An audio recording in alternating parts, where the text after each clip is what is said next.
Hi there, my name is Kathleen Tometz from Doodle Art and Design, and I'm going to show you how to create and write and illustrate your own children's book. So what you're going to need is a blank book.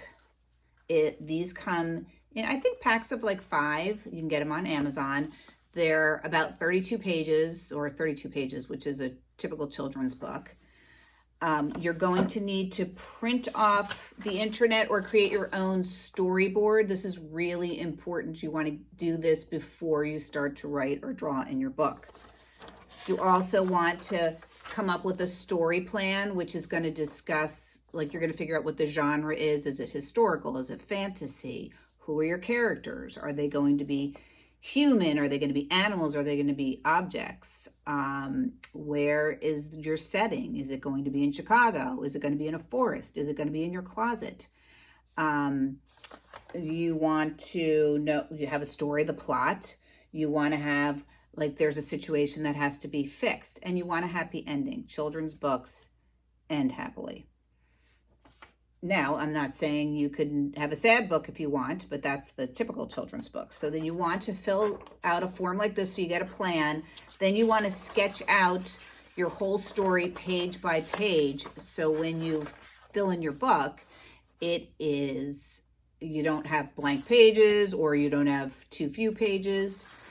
You do not have to be a good drawer to create a children's book.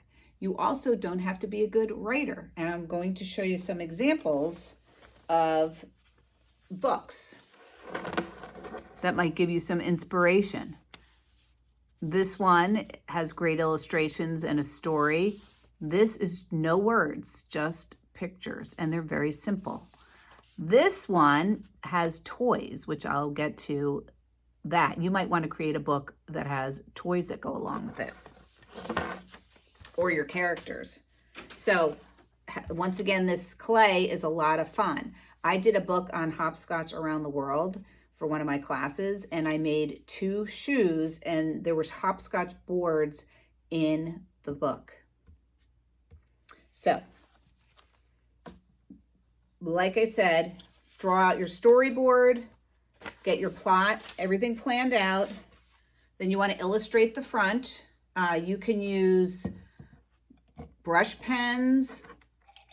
The Micron pens are great for detail work. You can also use colored pencil, or I would do colored pencils mixed with the brush pen. It's a really nice effect. So once you start your book, you want to do the cover. You want to do the name of your book and who the author is on the first page. On the second page, the publisher and the year. And it seems really official if you do that. And then you start your story, then you do your illustration, story. Every other page. So story, illustration, story, illustration. That's a rule of thumb. You do not have to do that. You can do whatever you want. But if you plan out your book on the storyboard, you will fill in your book accurately. So I cannot wait to see who becomes a budding author and illustrator. This is Kathleen Tometz from Doodle Art and Design, and I hope you have a fabulous day.